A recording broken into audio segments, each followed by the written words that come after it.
Families are meant to protect, but tonight we explore 5 true crime cases where blood turned deadly.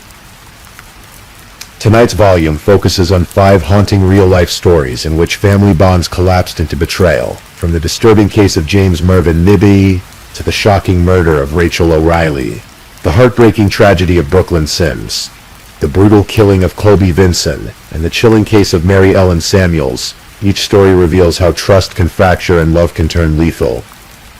Welcome back to Mr. Sleepy Crime. If this is your first time here, feel free to leave a comment telling me where you're listening from. And if you enjoy these carefully researched stories, consider subscribing and turning on notifications so you don't miss future volumes. Before we begin, I want to acknowledge that these stories involve real people and real tragedies. They are shared not for entertainment, but to remember the victims and raise awareness of warning signs that could help prevent similar outcomes. For the best experience, feel free to lower the volume slightly, just enough to let the narration guide you into rest.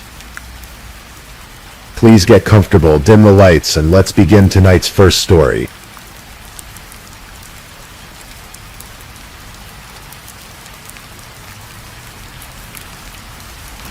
Tonight we're going to explore a story that unfolded in the quiet heartland of Minnesota, a place where cornfields stretch to the horizon and neighbors know each other by name. This is a story about trust and betrayal, about secrets hidden behind closed doors, and about a young man whose life ended far too soon. Let the gentle rhythm of this narrative carry you toward rest, as we explore the story of James Mervyn Nibby.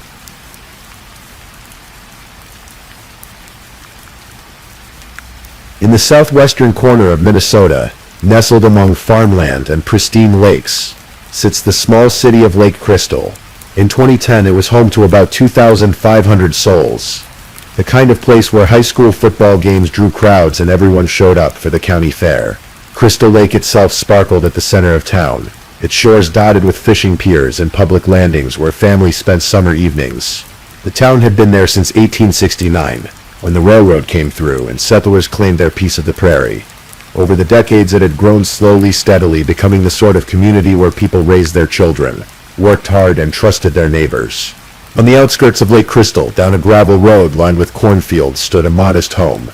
The address was 5127 176th Street, though most people would have just called it the Nibby Place. James Mervyn Nibby was born on October 30th, 1983, in Mankato, not far from Lake Crystal. His parents, Mervyn and Karen, raised him and his siblings in Vernon Center, teaching them the values that rural Minnesota holds dear. Work hard, be honest, help your neighbors. Friends and family called him Jim. He grew up loving the outdoors, spending his free time fishing the local lakes and hunting in the autumn woods. He joined the FFA in high school, became active in Ducks Unlimited and the Garden City Rod and Gun Club. These weren't just hobbies for Jim.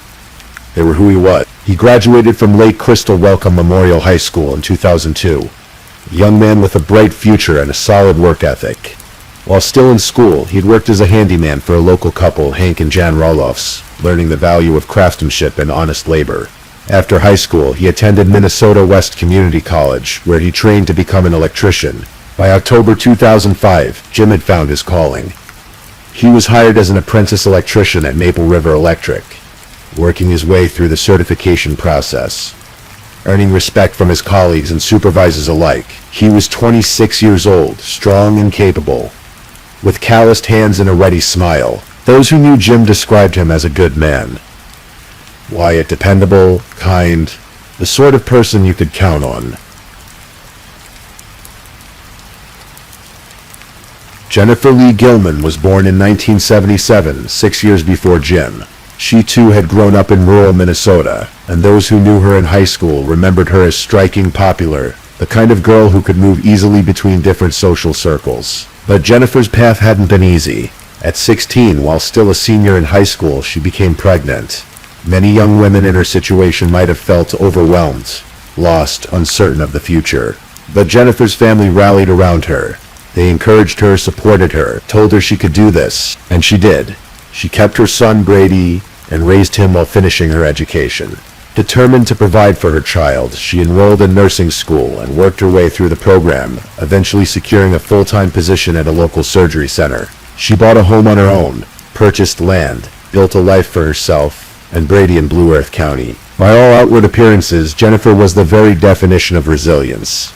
A single mother who had overcome teenage pregnancy, earned her nursing license, and created stability for her family. Her sister Angela later described Jennifer as strong-willed, someone who did things her own way. When Jennifer made a decision, she stuck to it. Jim and Jennifer's paths crossed in the way many couples meet in small towns. Through chance, through community, through the web of connections that bind rural life together. Jim had a younger brother named Jason, and Jason had a girlfriend who was diabetic. One day the girlfriend went into diabetic shock. Jim discovered her and immediately called 911. When the ambulance arrived, Jennifer Gilman was on the crew. It's easy to imagine how it might have unfolded. Jim concerned and focused, trying to help someone in crisis. Jennifer professional and calm, doing her job. Perhaps they exchanged a few words afterward. Perhaps Jim called to check on Jason's girlfriend, and Jennifer answered. Perhaps in a town as small as Lake Crystal, they simply kept running into each other. However it happened, they started dating. And on May 24th, 2008, Jim Nebby and Jennifer Gilman were married. Jim was 24. Jennifer was 31.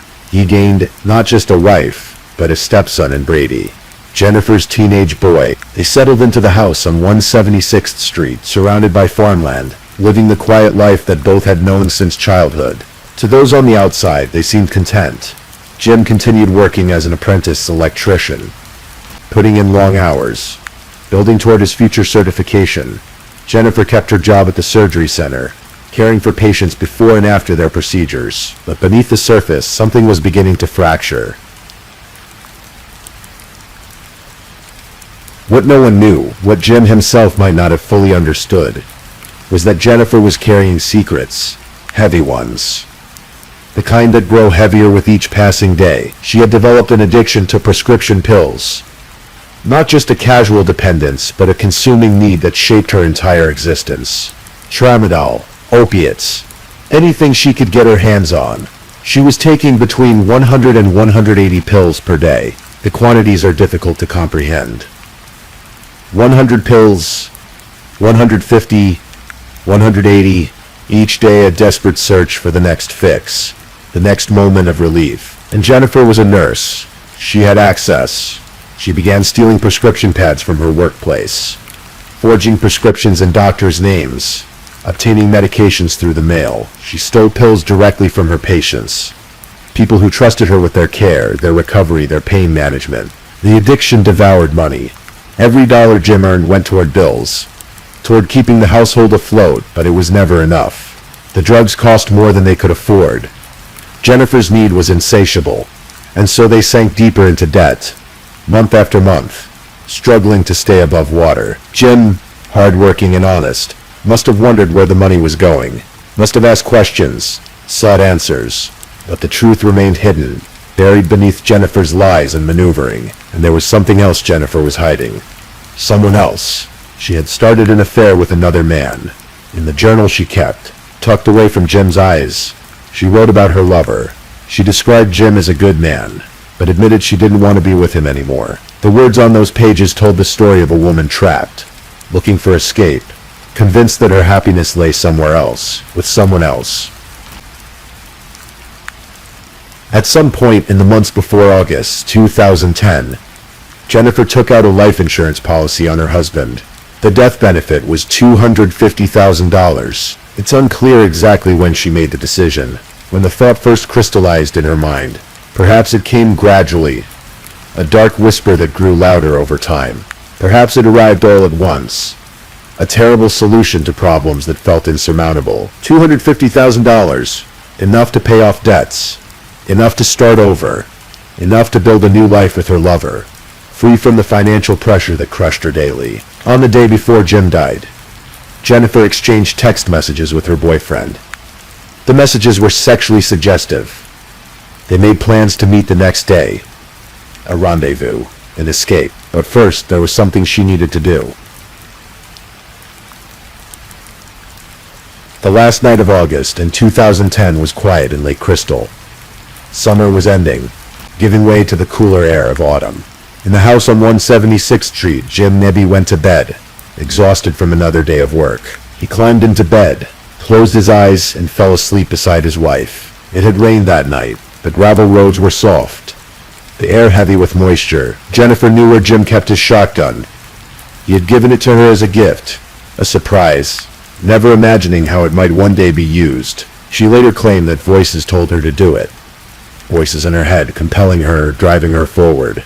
Whether this was true, whether she truly heard those voices, or whether they were an invention of her defense, no one can say for certain. What is certain is this. In the early morning hours of August 31st, as Jim lay sleeping, Jennifer retrieved the shotgun. She walked to the bedroom. She raised the weapon, and she fired a single shot into the back of her husband's head. The sound must have been deafening in the small house. The finality of it, irreversible. Jim Nabi died instantly. He was 26 years old. At approximately 6 o'clock in the morning, the Blue Earth County Sheriff's Department received a 911 call. The caller was frantic, breathless. Jennifer Nib. She reported a home invasion. An intruder had broken into her house. She said he had attacked her.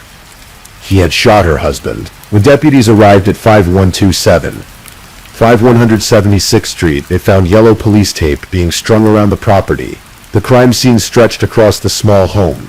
Investigators moving carefully through rooms, documenting everything. Jennifer told the responding officers her story. She had been in the bathroom, she said, brushing her teeth. Or maybe she was in the shower. The details seemed to shift slightly each time she told it. She heard a gunshot, rushed out of the bathroom, found Jim lying in bed, blood pooling around his head, his own rifle beside him. Then the intruder appeared. He was wearing a stocking over his head, Jennifer said, which was why she couldn't describe his face.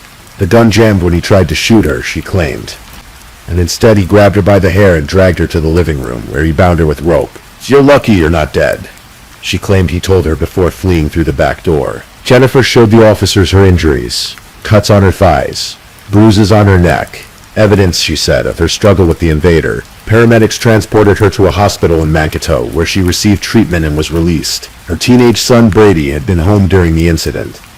He too appeared shaken. The deputies secured the scene and called in the Minnesota Bureau of Criminal Apprehension. This was a homicide, and they would need specialists to process the evidence.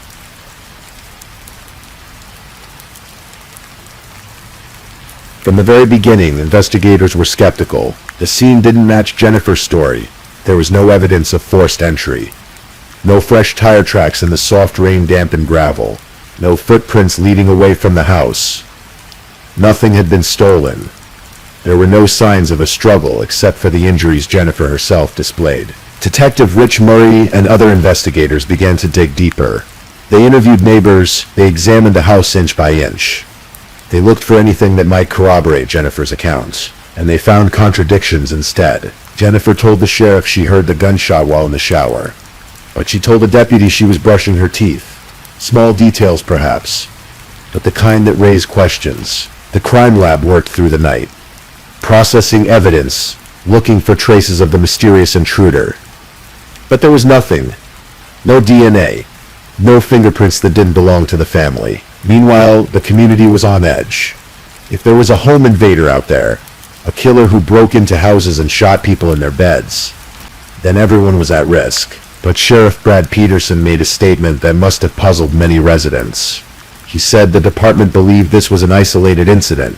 There was no risk to public safety. How could he say that if they hadn't caught the killer? Unless, of course, they already knew who the killer was. Over the following days, as Jim's family gathered to mourn, as funeral arrangements were made, investigators continued their work. They discovered Jennifer's journal, hidden away in the house.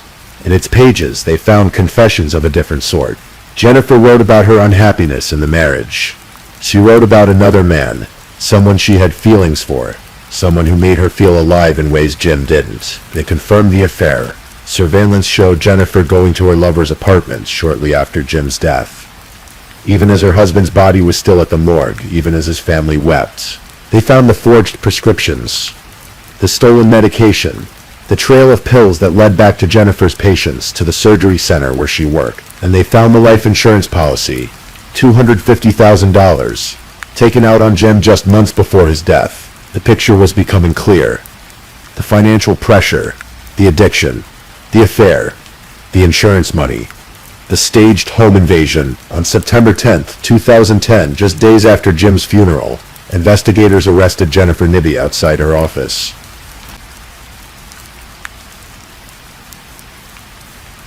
In custody, Jennifer began to talk. The interrogation room videos would later reveal a woman in crisis, someone who seemed almost relieved to finally unburden herself. She admitted to the drug addiction. The pressure of everything, she said. The finances and the drugs. You live your day for that next fix. She admitted there had been no intruder, no masked man breaking into the house. No struggle except the one inside her own mind. She admitted to shooting Jim in the head as he slept, to cutting her own legs with a knife, to tying herself with rope, to staging the entire scene to look like a home invasion. It was horrible, she told the investigators. Once it happened, I thought, oh my God, what did I do? What did I do? She claimed that voices in her head had compelled her, that she had acted under their influence, driven by something beyond her control. I don't know how I'm going to live with this the rest of my life, she said.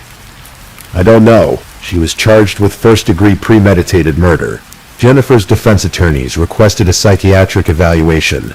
If she had been hearing voices, if she had been mentally unfit at the time of the murder, perhaps she wasn't legally responsible for her actions. But the evaluation found Jennifer competent to stand trial. Mental health experts concluded that despite her drug use, despite the voices she claimed to hear, she had known what she was doing. She had understood the consequences. As the case moved toward trial, the defense shifted strategies. They began to claim that Jennifer had been a victim of domestic abuse, that Jim had physically and sexually assaulted her on a regular basis, sometimes weekly, sometimes more often, that she had developed post-traumatic stress disorder as a result of this abuse, that the murder had been an act of passion, a desperate response to years of trauma, but there was no evidence to support these claims. Jennifer had never filed a police report against Jim. She had never told her family about any abuse. Her journal, where she had written freely about her affair and her unhappiness, made no mention of violence from Jim. In her initial confession to investigators, she had called Jim a good person. Even Jennifer's own father said he had been unaware of any abuse. The prosecution argued that Jennifer was lying, inventing a narrative to avoid responsibility for what she had done. And then came another complication. Jim's autopsy revealed that he had tested positive for HIV and hepatitis. The defense seized on this information, suggesting it supported Jennifer's claims of abuse, though the connection was unclear. Jim's family was devastated.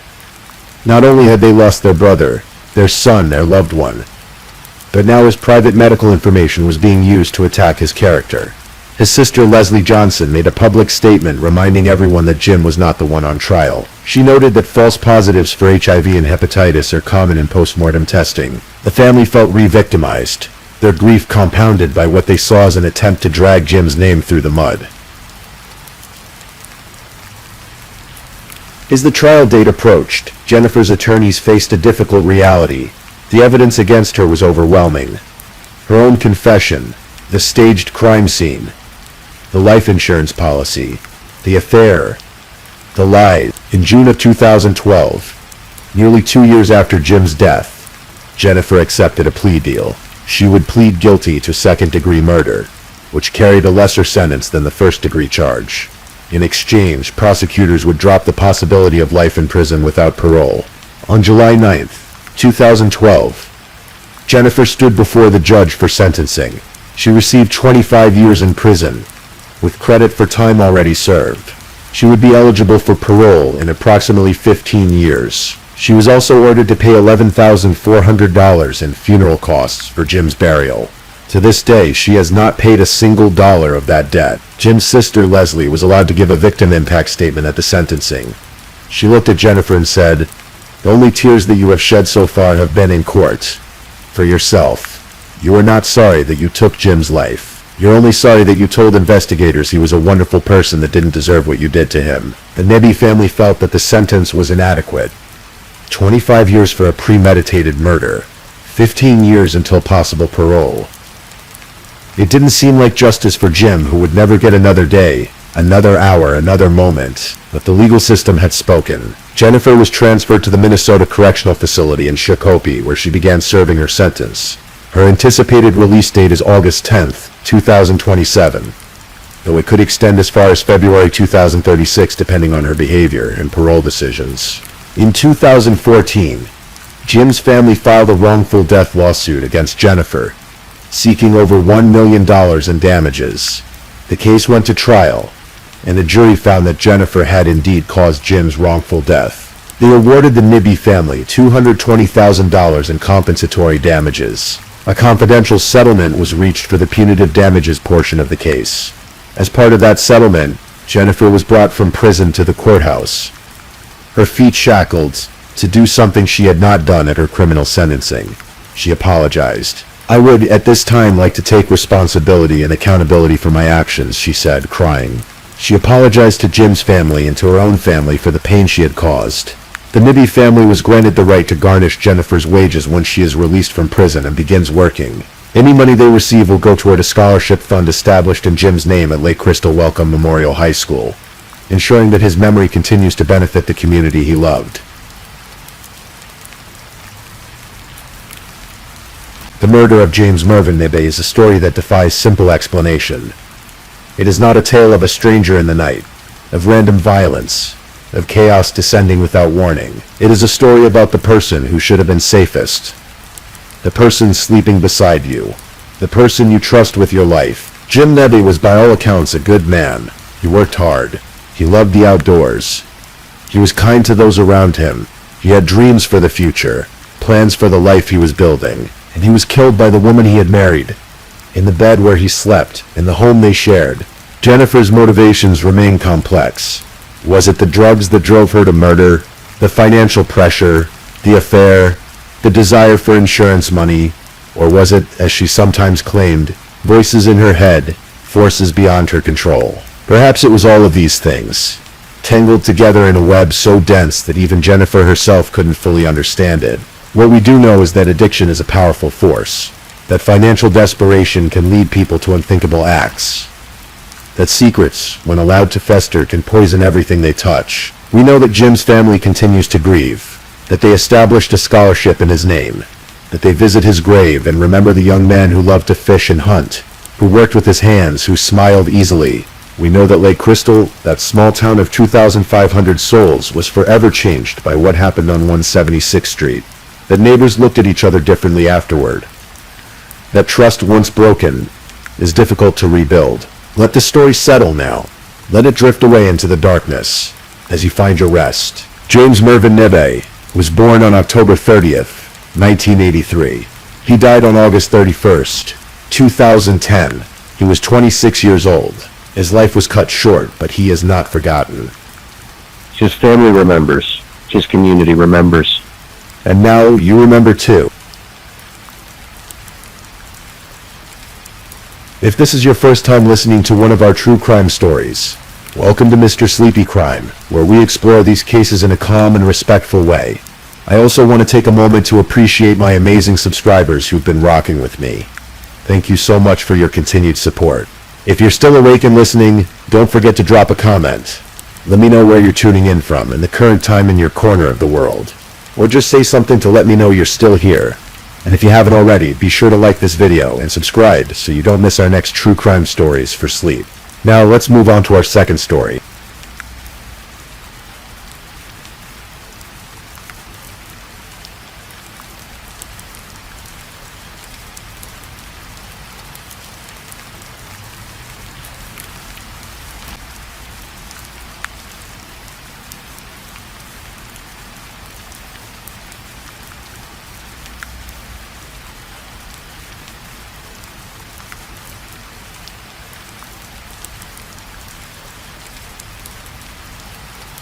Story 2. Tonight we're going to explore a story that unfolded in the quiet coastal town of Navarre, Florida. A story about a young father, a custody battle, and a tragedy that no one could have imagined. Let the details wash over you as we walk through this case together, slowly and carefully. This is the story of Colby Vinson. The spring air in Navarre was warm that March of 2023. Navarre is a small beach community in Florida's Panhandle. The kind of place where everyone seems to know everyone, where the Gulf of Mexico stretches out endlessly, and where life moves at a gentle pace. Colby Vincent was 24 years old. Those who knew him described him with words that painted a picture of warmth. He had a smile, they said, that could light up a room. His laughter was contagious. He had a passion for his work, a love for loud shoes and tattoos that told stories on his skin. But more than anything else in this world, Colby loved his daughter. Her name was Presley. She was 4 years old with her whole life ahead of her. Colby worked at MUV dispensary, and his co-workers had become like family to him. They watched as he poured everything he had into being a good father. His employer would later say that Colby did everything he could to give his daughter the best life possible. It was clear to everyone around him that this little girl was the center of his universe. But Colby's relationship with Presley's mother, Rachel Moore, had ended some time before. They had been separated for a while, and like many former couples with children, they found themselves navigating the complicated waters of co-parenting. Only their waters were more turbulent than most. For reasons that would later become tragically clear, Colby had not seen his daughter in a year. An entire year had passed without him holding her, reading her bedtime stories or hearing her laugh. For a father who loved his child more than life itself, that year must have felt like an eternity. So Colby did what any devoted parent would do. He went to court. He fought for his right to be part of his daughter's life. On March 13, 2023, Colby walked into a courtroom in Santa Rosa County. The judge listened to the evidence, considered the arguments, and made a decision that would change everything. Colby was granted 50-50 custody, equal time, equal access, the right to be a father to his little girl. When the news came down, Colby was overjoyed. He immediately sent messages to his friends. The texts were filled with excitement and relief. He had won, after a year of absence. He was going to have his daughter back in his life. His co-worker, Dustin Reynolds, remembered receiving that text. Immediately, Colby's friends started making plans. Barbecues, play dates, getting all the kids together.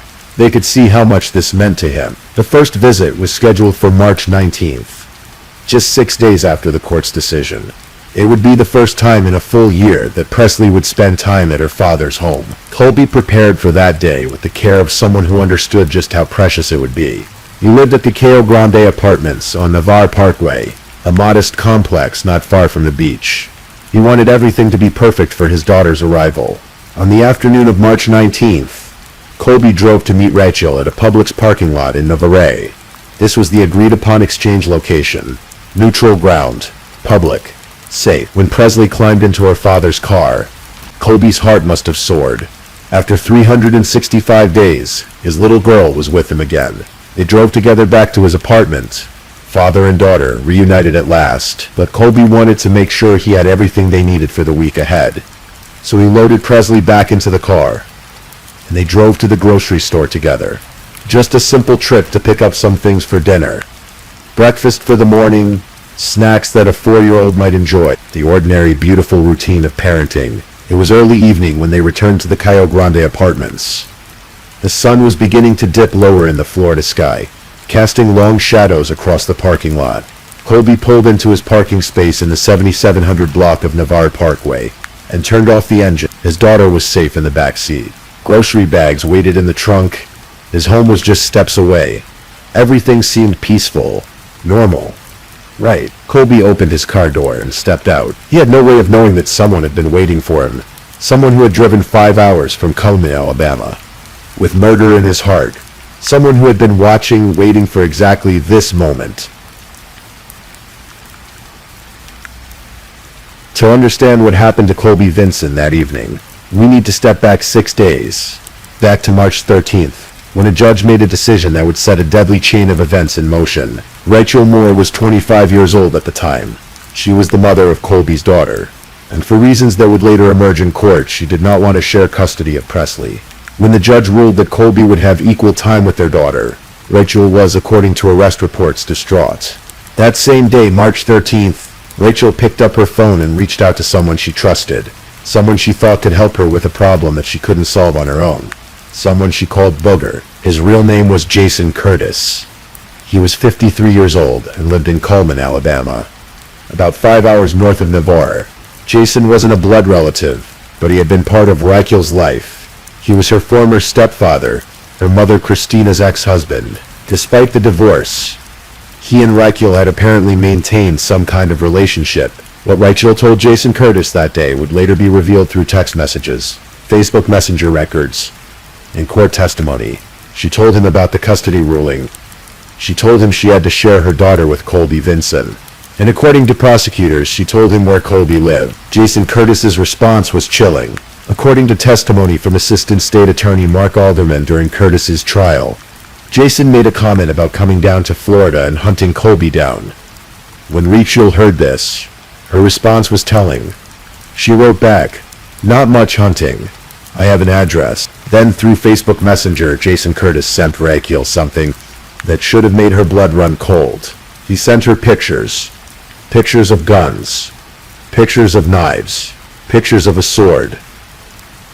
Alongside these images, he wrote a message, "Take your pick." Raquel would later claim that she thanked Curtis for making her feel better.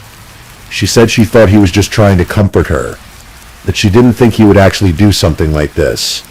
But the evidence suggests otherwise. Over the course of the next 6 days, from March 13th to March 19th, Raquel Moore and Jason Curtis continued to communicate. The investigation revealed that they were in contact all week. Raquel provided Jason with detailed information about Colby, his physical description, what he looked like, where he lived, where he worked, what kind of car he drove. Everything a hunter would need to find his prey. And Raquel did something else. She gave Jason Curtis $50 for gas money. $50 to make the 5-hour drive from Cullman, Alabama to Navarre, Florida. According to the evidence presented at trial, Jason Curtis began preparing for his trip. He selected his weapon, a .38 caliber Ruger handgun. He wrote down all the information Raquel had given him on a piece of paper, a physical description of Colby Vinson, his vehicle description, his home address, his work address, everything he would need to identify and locate his target. The plan was in motion. March 19th arrived. This was the day that Colby Vinson would take custody of his daughter for the first time in a year. The day that should have been filled with joy and reunion. The day that Raquel Moore and Jason Curtis had been planning for. Curtis climbed into his vehicle in Alabama that morning and began the long drive south. 5 hours through Alabama and into Florida. 5 hours to think about what he was going to do. 5 hours to turn back. He didn't turn back. When he arrived in Santa Rosa County, the license plate cameras captured his vehicle entering the county. He made his way to Navarre Parkway to the Cayo Grande apartments. And then he waited. He waited for Colby Vinson to come home. Evening was settling over Navarre when Colby Vinson's car pulled into the parking lot of the Cayo Grande apartments. It was approximately 9:30 in the evening on March 19th, 2023. Colby parked his car. In the back seat, his 4-year-old daughter Presley sat safely buckled in. In the trunk, grocery bags held the food he'd bought for their week together. The apartment was close, just steps away. Home. Colby opened his car door and stepped out onto the concrete. He moved toward the trunk, perhaps planning to grab the groceries first, or perhaps intending to get his daughter settled inside before carrying in the bags. We'll never know exactly what his plan was. As those next few minutes, what we do know is that Jason Curtis was there, waiting. He had driven 5 hours for this moment. He had a loaded .38 caliber Ruger handgun.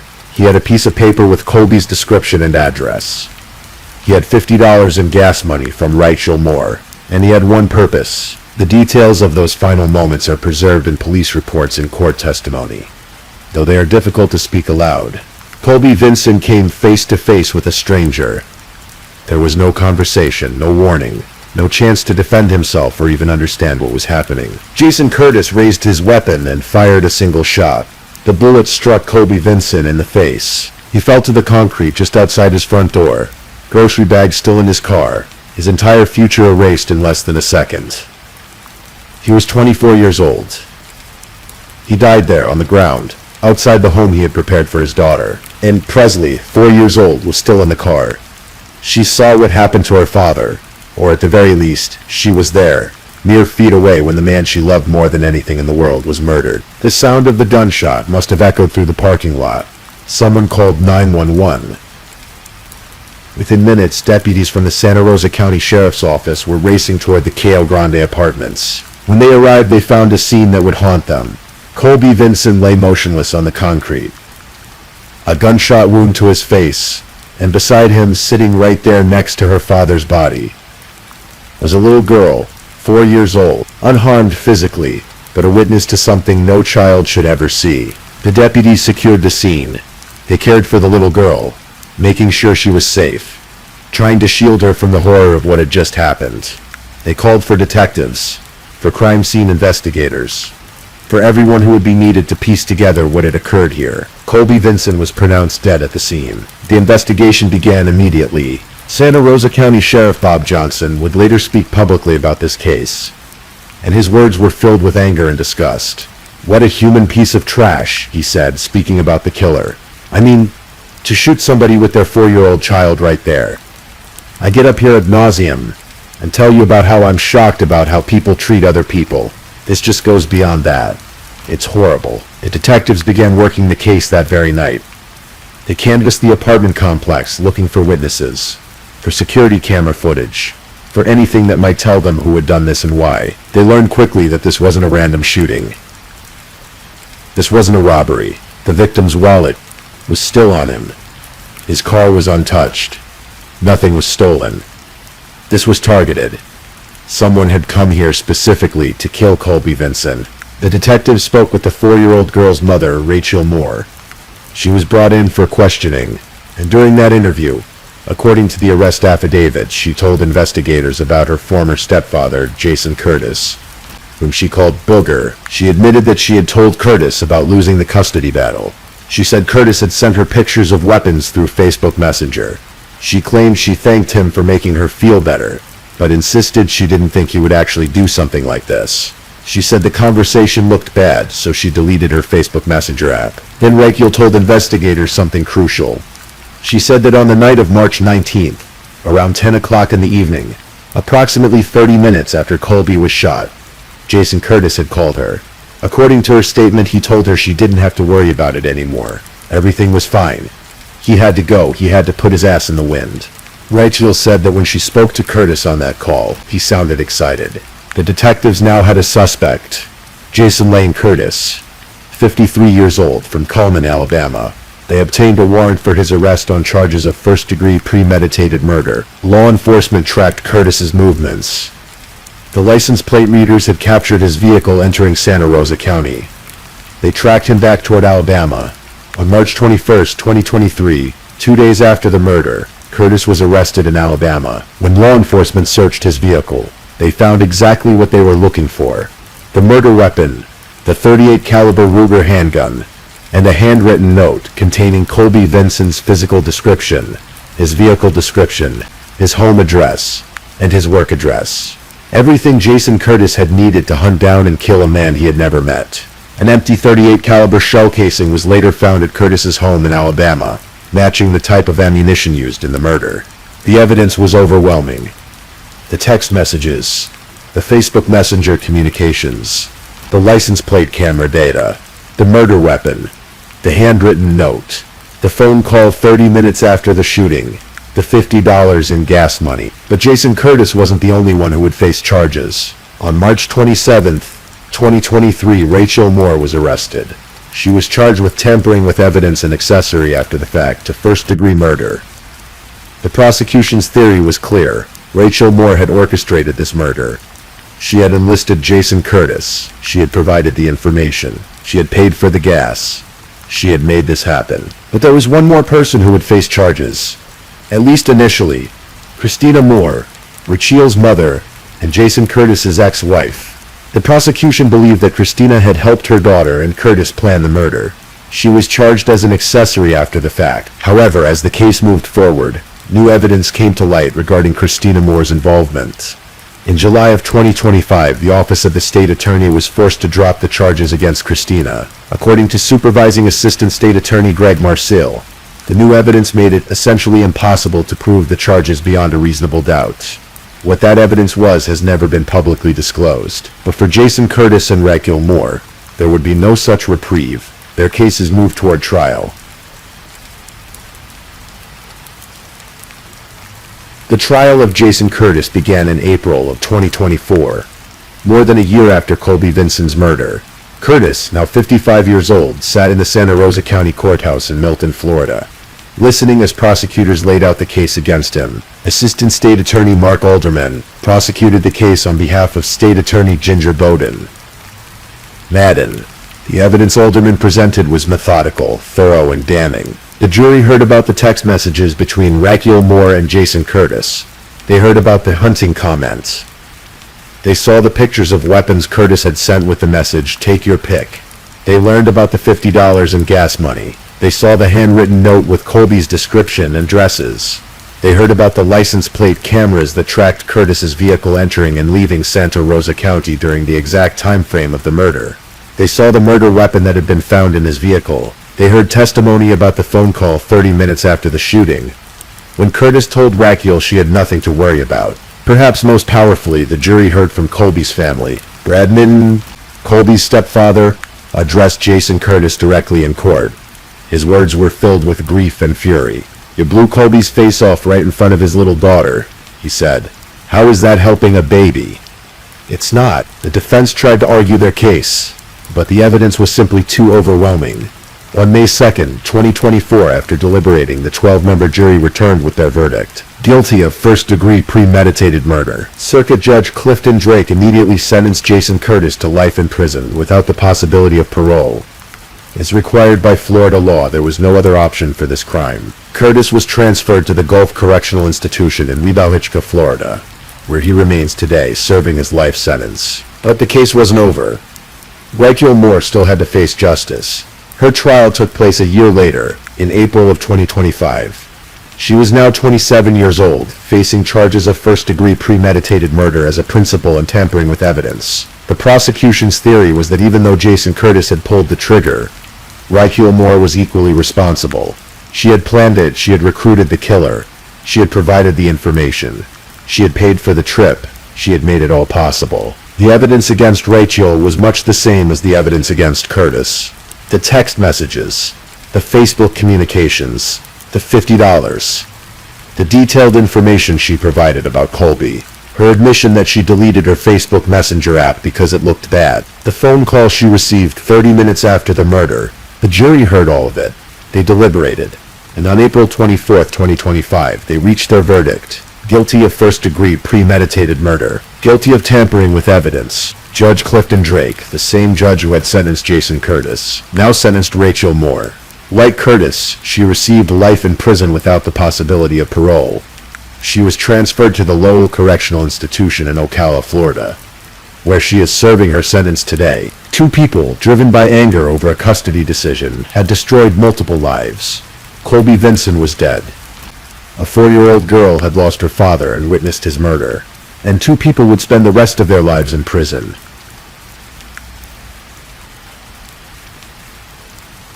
In the wake of Colby Vinson's death, his family and friends struggled to make sense of the senseless. How do you explain to a 4-year-old girl that her father is never coming home?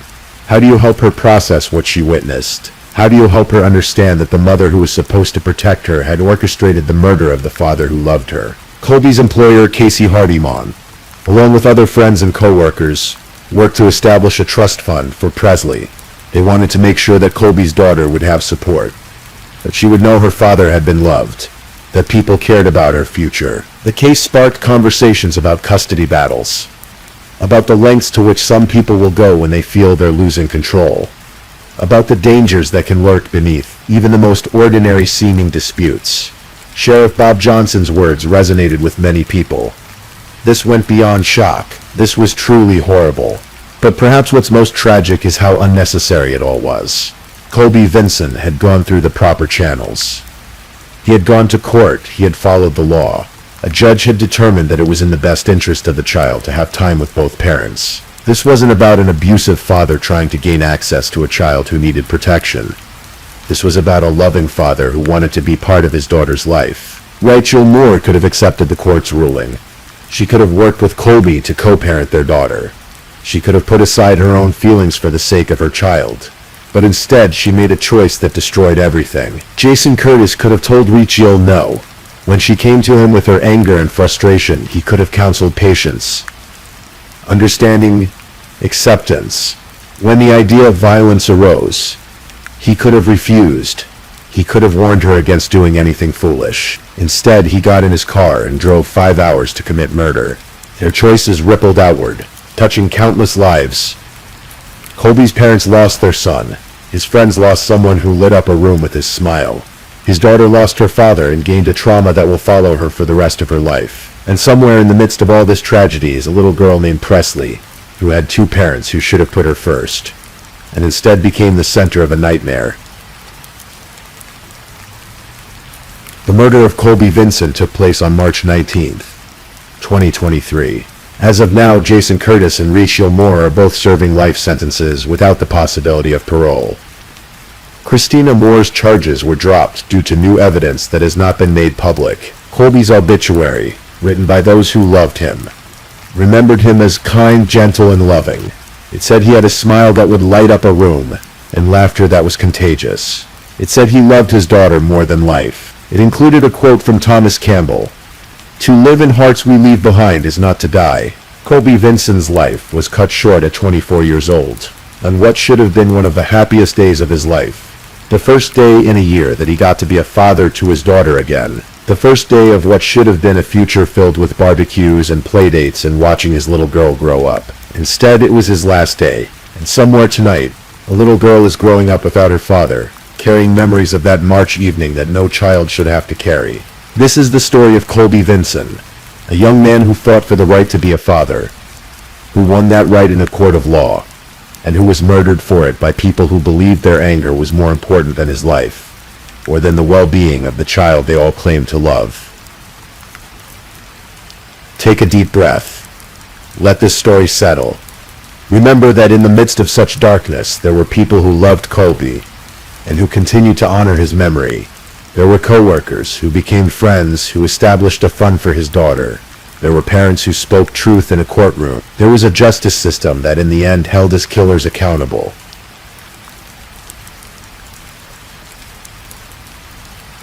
If you're still awake and listening, check whether you've left your little goodnight comment.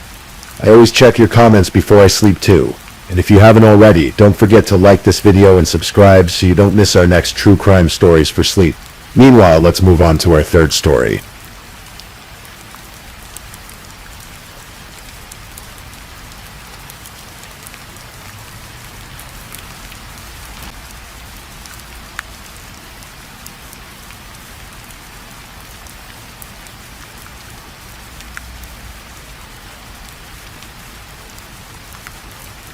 Story 3.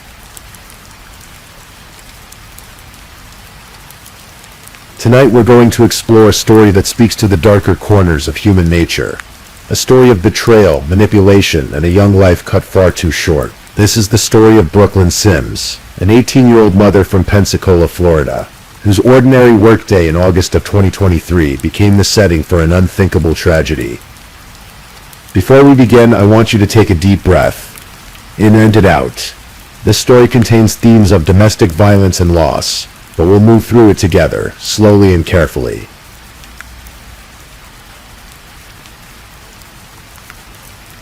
Brooklyn Sims was soft-spoken.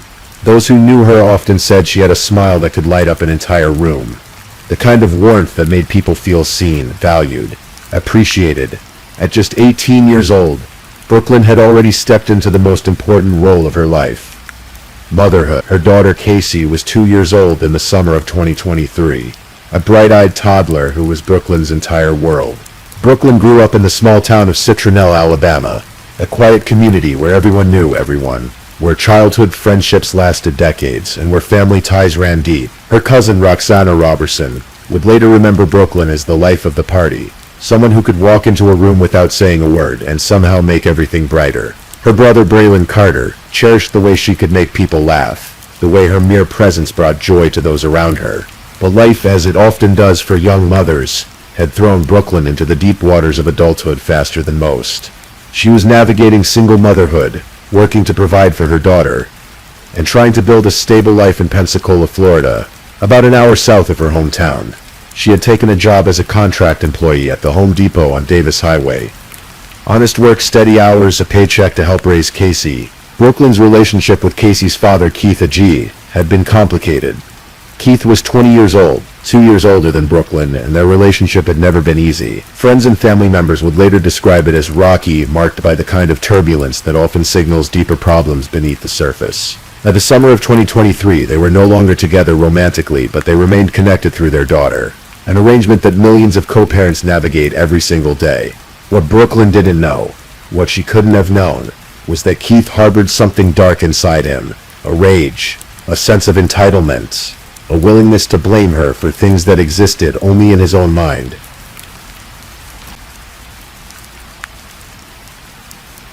In early August of 2023, Keith A.G. received news that would set in motion a chain of events that no one could have predicted. He had visited a medical office and tested positive for a sexually transmitted disease. Rather than process this information rationally, rather than consider the many possible explanations for his diagnosis, Keith's mind went immediately to one person, Brooklyn. He convinced himself, without evidence, without proof, that Brooklyn had given him this infection. In his mind, she had betrayed him. She had wronged him, and in the twisted logic of someone who refuses to accept responsibility for his own actions, Keith decided that Brooklyn deserved to be punished. What Keith didn't know, what he never bothered to verify, was that Brooklyn didn't have any sexually transmitted disease. In fact, she had recently visited her own doctor and received a clean bill of health. On August 5th, just 6 days before her death, Brooklyn had even sent proof of her negative test results to Keith's mother, Sheila A.G., in a text message. The evidence was right there, available to anyone willing to look, that Brooklyn was completely innocent of Keith's accusation. But Keith wasn't interested in the truth. He was interested in revenge. And here's where our story takes its most disturbing turn. Because Keith wasn't alone in his plans.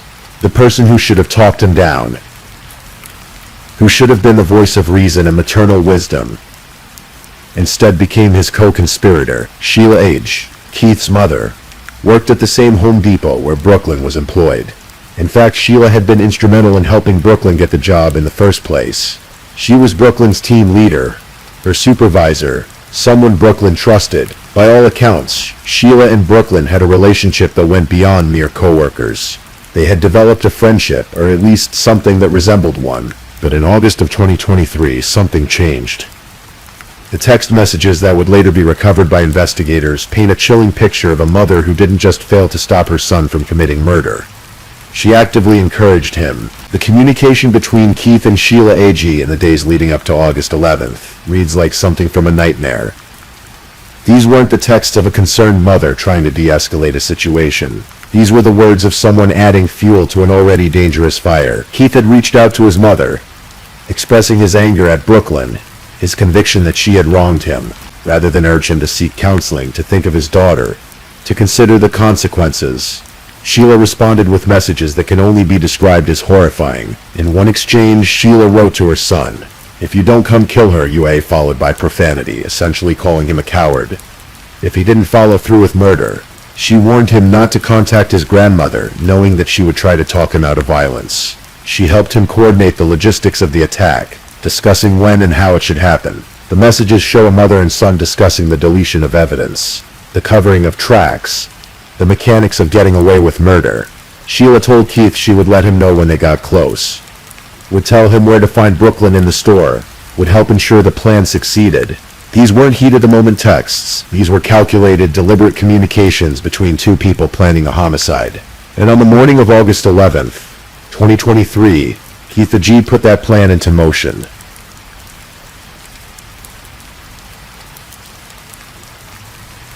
Keith A.G. started his day like any other, going to work at AMNS Calvert in Mount Vernon, Alabama. But his mind wasn't on his job. He received a call from a medical office, likely confirming his test results, and that call became the trigger he had been waiting for. Keith left work. He went home. He retrieved his firearm, a handgun that he had easy access to, a weapon that would soon claim an innocent life. And then he got into his car and began the 90-minute drive from Alabama to Pensacola, Florida. His destination, the Home Depot on Davis Highway. Meanwhile, Brooklyn Sims arrived at work that morning, with no idea what was coming. She clocked in, put on her work vest, and began her shift alongside her co-workers. It was supposed to be an ordinary Friday. She was probably thinking about the weekend ahead, about picking up Casey, about the simple rhythms of daily life. Sheila AG was also at work that day. Surveillance footage would later show her behaving strangely throughout the morning. She was constantly on her phone, pacing back and forth through the store, checking the front doors again and again. Co-workers noticed her acting odd, distracted, not herself. One witness would later testify that Sheila was ignoring the rest of the staff, lost in her own thoughts or perhaps in her text conversation with her son. For more than an hour, Sheila wandered the store, watching, waiting, communicating with Keith as he made the long drive from Alabama. Shortly after 1 o'clock in the afternoon, Keith's car pulled into the Home Depot parking lot. He parked his vehicle next to his mother's car, a detail that investigators would note later, a sign of the coordination between them. He entered through the main doors, walking with purpose, not browsing, not shopping. He knew exactly where he was going. His mother had told him, "Aisle 52. That's where Brooklyn was working. The co-workers who were nearby would never forget what they witnessed. They saw Keith AG approach Brooklyn in the aisle. They heard him confront her, heard him say those words. "You gave me something." Brooklyn's response was weary, almost exasperated. "Not this again," she said. She had heard this accusation before. Perhaps they had argued about it over the phone. Perhaps she had already told him she was clean, already provided proof, already tried to reason with him. But Keith AG was beyond reason. Brooklyn did what many of us would do when confronted by someone who won't listen. She turned around. She began to walk away from him, attempting to disengage from the conflict, to return to her work, to end the confrontation before it escalated further. Keith would later claim that seeing her turn her back on him, seeing her walk away, made him angrier than he had ever been in his life. In his testimony, he would say that he might not have shot her if she had just stayed and talked to him, if she had just stood there and accepted his accusations. But she walked away, and so he pulled his firearm from his waistband. The sound of gunshots echoed through the Home Depot 7 times. Keith AG fired 7 times at the mother of his child.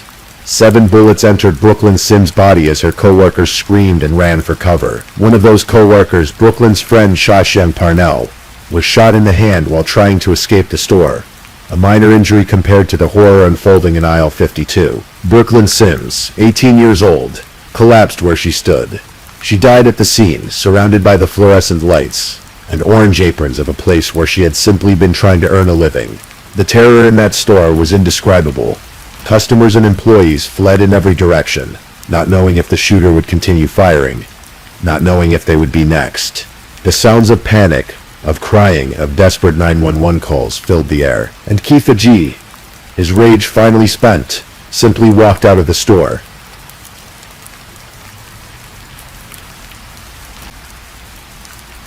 Keith didn't run far. He got back into his car and drove just a short distance to a restaurant called Mellow Mushroom on Bayou Boulevard. And then, in a move that perhaps suggested some dawning awareness of what he had done, he called 911 and turned himself in. The police arrived and found him waiting. He was arrested without incident, taken into custody, his hands likely still bearing the residue of gunpowder from the weapon he had fired 7 times. Back at the Home Depot, first responders were working frantically, but there was nothing they could do for Brooklyn. She was gone. At just 18 years old, having barely begun her adult life, Brooklyn Sims was dead, killed by someone who claimed to have once cared for her, killed in front of witnesses, killed for something she didn't even do. The investigation began immediately. Detectives secured the scene, interviewed witnesses, pulled surveillance footage, and then they examined Keith's phone. What they found in his text messages was shocking even to seasoned law enforcement officers. The communication between Keith and his mother painted a clear picture of premeditation, of planning, of maternal encouragement toward murder. 3 days after the shooting, on August 14th, deputies arrested Sheila AG in Washington County, Alabama. But the timeline of what she did in those 3 days between the murder and her arrest reveals something particularly disturbing about her character. On the evening of the shooting, hours after her son had murdered Brooklyn in the very store where Sheila worked, Sheila attended a balloon release ceremony in Citronelle, Alabama. Brooklyn's family and friends had gathered to honor her memory, to release purple balloons, Brooklyn's favorite color, into the sky, to mourn together. And Sheila AG was there among them, watching Brooklyn's loved ones grieve. knowing full well what role she had played in creating that grief.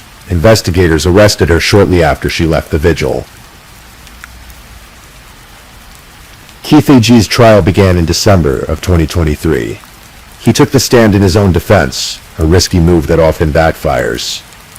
And this case was no exception. He admitted to everything, admitted to leaving work, admitted to getting his gun, admitted to making the 90-minute drive to Pensacola, admitted to entering the Home Depot, admitted to confronting Brooklyn, admitted to pulling out his weapon and firing 7 times.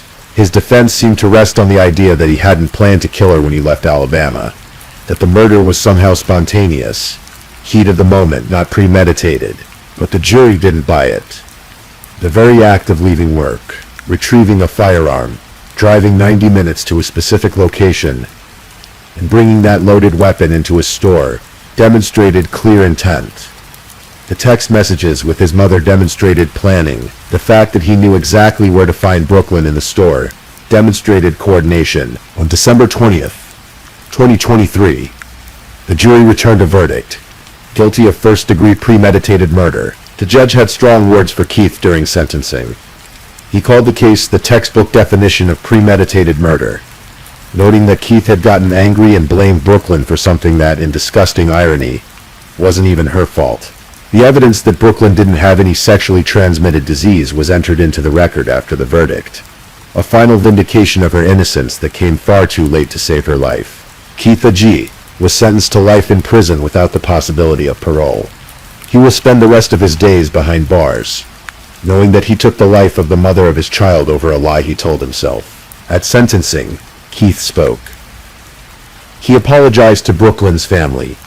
He said he couldn't ask for forgiveness, couldn't ask them not to hate him. He expressed regret and sorrow, said he thought about Brooklyn every night, said he prayed for their daughter Casey and for Brooklyn. He said he wished he could trade places with her, wished he could reverse the roles. But words, no matter how remorseful, cannot undo murder. Brooklyn's mother, Cornelia Sims, also spoke. August 11th changed my life, she said, her voice heavy with grief. She talked about losing her daughter, about Brooklyn's siblings losing their sister. She said Brooklyn was an auntie, a friend, an amazing child who didn't deserve what happened to her. And then she spoke a truth that cut to the heart of the tragedy. I'm raising his daughter.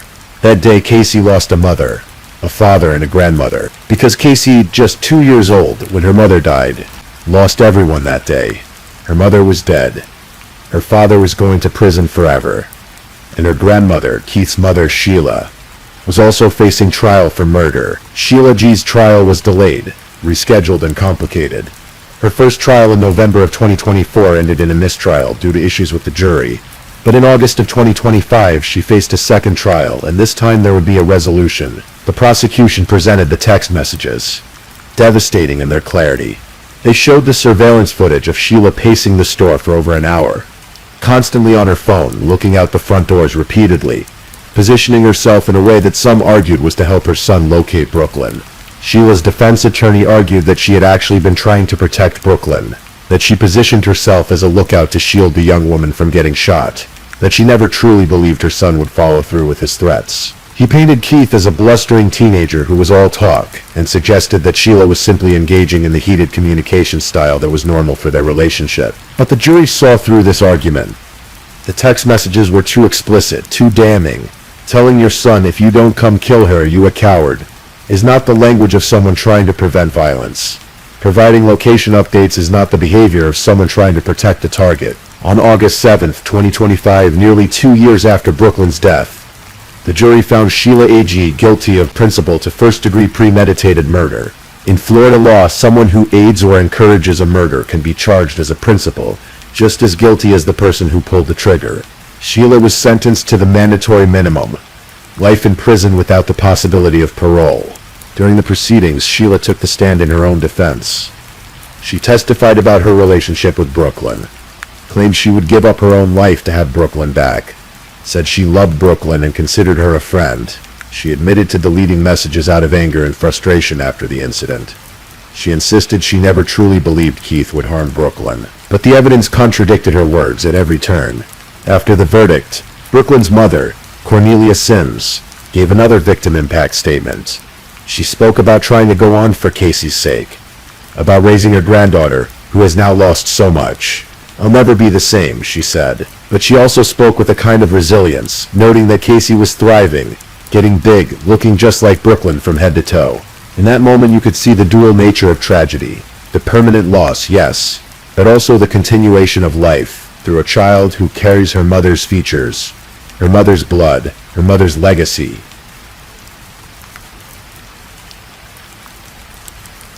As we near the end of Brooklyn's story, it's worth reflecting on the elements that make this case so particularly disturbing. This wasn't a random act of violence. This wasn't a stranger danger scenario. This was intimate partner violence taken to its most extreme conclusion, enabled and encouraged by someone who should have known better. Domestic violence experts often talk about the signs that precede intimate partner homicide. Escalating control, baseless accusations, obsessive behavior, inability to accept the end of a relationship. Keith A.G. displayed many of these warning signs, but Brooklyn may not have recognized them for what they were until it was too late. The involvement of Sheila A.G. adds another layer of tragedy. How does a mother, someone who gave birth to a child, raised them, should want the best for them, encourage that child to commit murder? Some psychologists might point to enmeshment, to unhealthy boundaries between parent and child, to a woman who identified so strongly with her son's grievances that she lost all perspective. Sheila knew Brooklyn. She worked with her every day. She had helped her get the job. By all accounts, they had a relationship. And yet when her son came to her with murder in his heart, she chose to fan those flames rather than douse them. The case also highlights the danger of false accusations in intimate relationships. Keith convinced himself Brooklyn had wronged him without bothering to verify the truth. His ego, his anger, his need to blame someone else for his problems. These became more important than facts, more important than his daughter's well-being, more important than human life itself. And Brooklyn paid the ultimate price for his delusions. In Citronelle, Alabama, Brooklyn's family and friends continue to remember her. They hold her memory close, share stories about her smile, her laughter, the way she loved her daughter with everything she had. Little Casey is being raised by Brooklyn's mother. Cornelia, the girl who lost her mother at just 2 years old, is growing up surrounded by people who loved Brooklyn, who will make sure she knows who her mother was, what she meant to people, how much she wanted to be a good parent.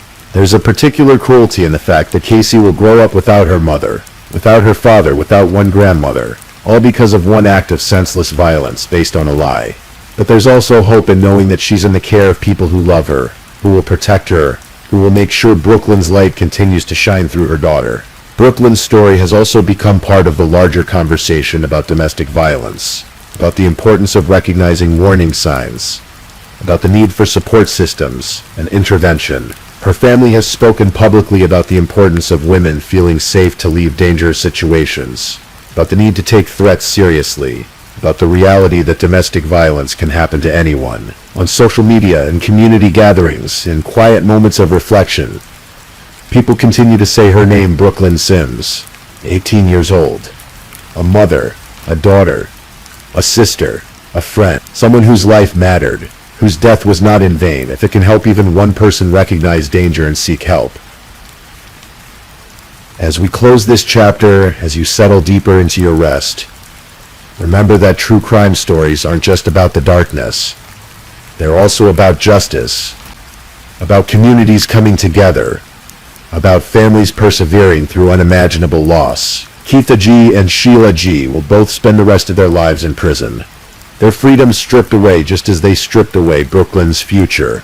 The justice system, imperfect as it may be, recognized their crimes and ensured accountability. Brooklyn's family continues forward, one day at a time, carrying her memory, raising her daughter, making sure that her story is told not just as a tragedy but as a reminder of a life that was valuable, precious, worthy of being remembered. Let your mind begin to wander now. Let the details fade. Let sleep come to you gently, knowing that Brooklyn Sims is at peace, that justice has been served, and that her daughter Casey is loved.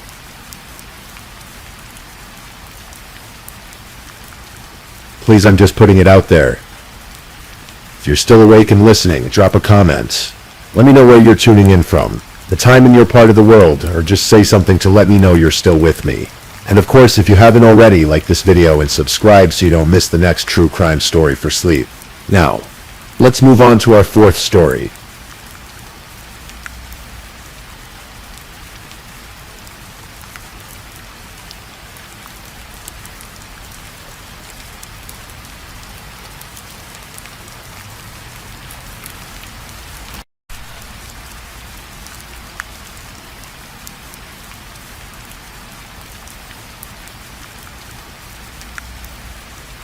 Story 4.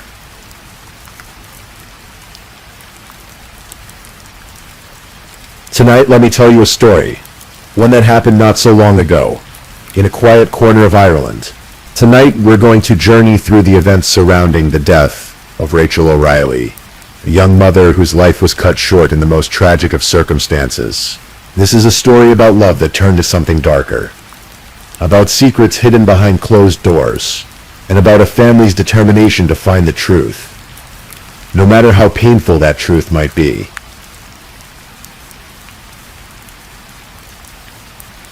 Rachel Calley was born on the 10th of October, 1973. She came into this world in Dublin, Ireland, and was adopted by Jim and Rose Calley, a couple who would give her a childhood filled with warmth and love. Rachel grew up surrounded by family, by laughter, by all the ordinary joys of an Irish upbringing in the 1970s and 80s. When Rachel was 14 years old, the Calley family made a bold decision. They packed up their lives and moved all the way to Australia, seeking something new, something different. But the pull of home was strong. After just 1 year, they returned to Ireland.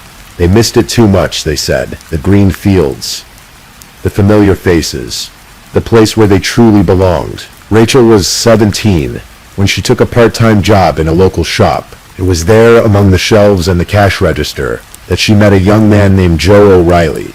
He was 19, tall, standing at 6 feet 5 inches, with an easy charm and a way of making people laugh. Rachel was drawn to him. They began dating, and what started as a teenage romance slowly grew into something more serious. In 1994, Joe took Rachel to Paris. At the top of the Eiffel Tower, with the city of lights spread out below them, he asked her to marry him.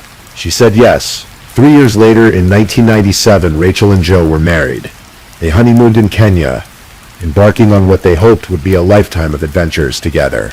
For the next few years, they focused on building their careers. Rachel worked for solicitors, handling the careful, detailed work that such a position requires. Joe worked for a software company, part of the growing tech industry that was beginning to flourish in Ireland. In March of 2000, their first son, Luke, was born. The following year, they welcomed Adam. Rachel and Joe now had a family. They bought a home in Lambay-View, Peldarag, near the village of Knoll in North County Dublin. It was a quiet place, the kind of place where neighbors knew each other and children could play outside. From the outside, everything looked perfect. Rachel was a devoted mother. Friends described her as kind, loving, someone who always had time for others. She was tall, standing at 5 feet 11 inches, with a presence that made people notice her. But she was gentle too, the kind of person who cared deeply about those around her. But beneath the surface, the marriage between Rachel and Joe was beginning to fracture.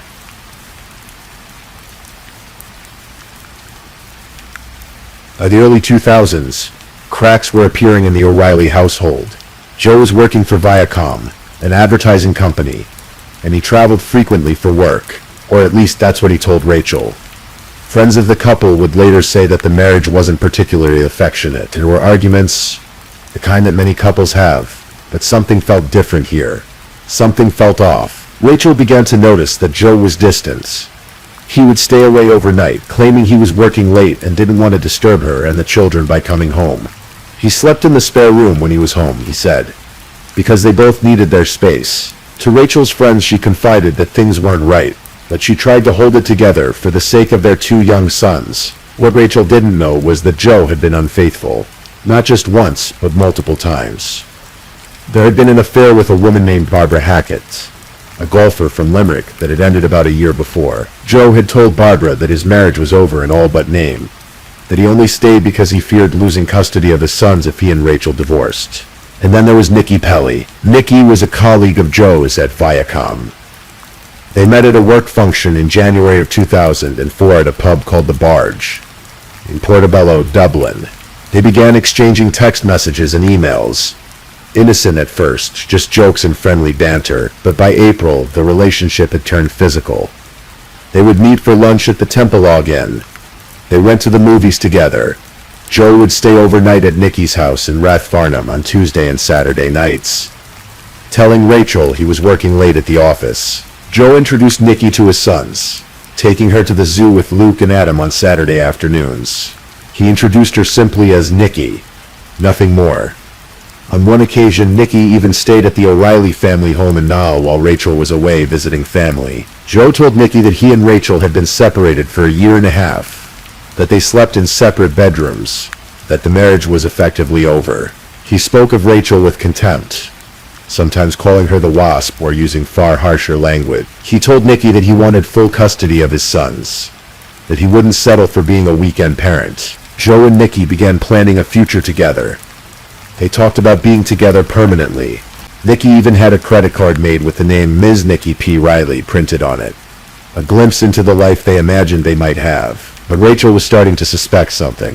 Friends whispered to her that Joe never actually had to travel overnight for work. What was he doing on those nights he said he was away? On the 3rd of October, 2004, a Sunday, one of Rachel's sons mentioned Daddy's friend, Nikki. Rachel was furious. Her children knew about this woman. How dare he bring another woman into their lives while they were still married? That night, Rachel and Joe had a heated argument. Joe slept in the spare room. The air between them was thick with unspoken accusations, with anger, with the weight of a marriage falling apart.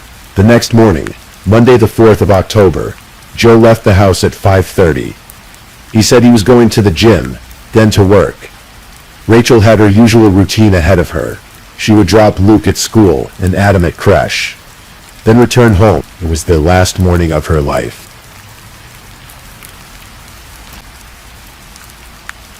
The morning of October 4th, 2004, began like any other. Rachel woke, got her boys ready, and drove them to school and creche.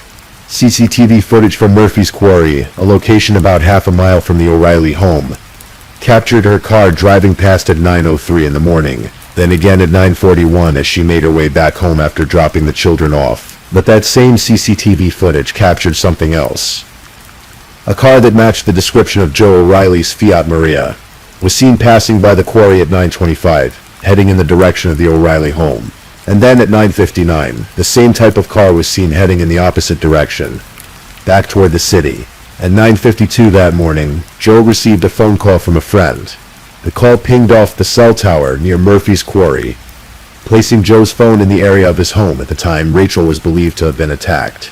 This contradicted Joe's alibi. He had told investigators he was at work all day, that he had left the office early that morning and gone to meet a colleague, Derek Horney, at the Broadstone bus depot in Dublin. But the phone records told a different story.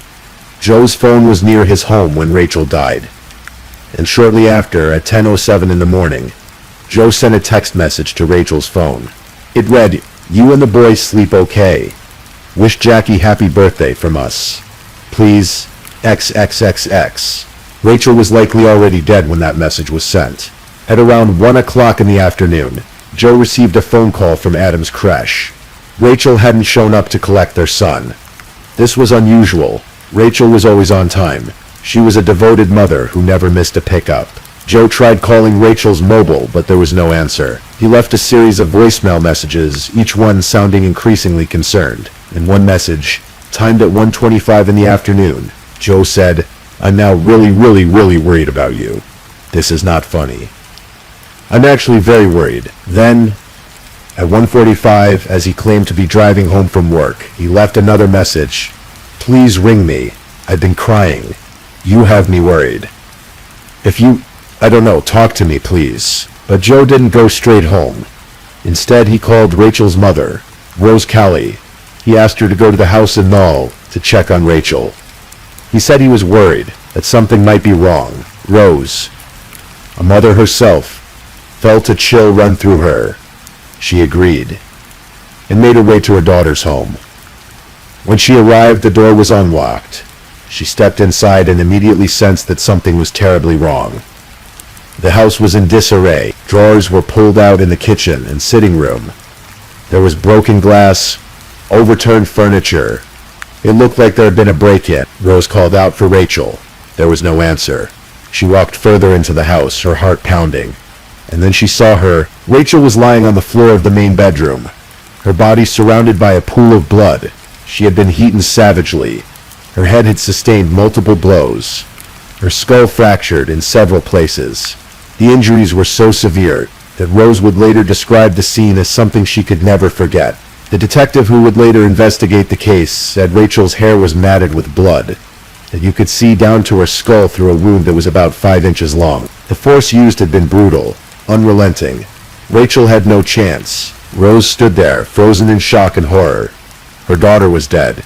Joe arrived at the house shortly after. He rushed inside, past Rose, who tried to stop him from seeing the scene.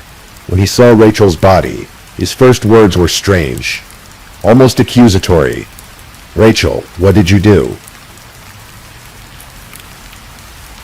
The Gardaí Ireland's police force arrived quickly. They secured the scene and began their investigation. At first glance, it appeared to be a burglary gone wrong.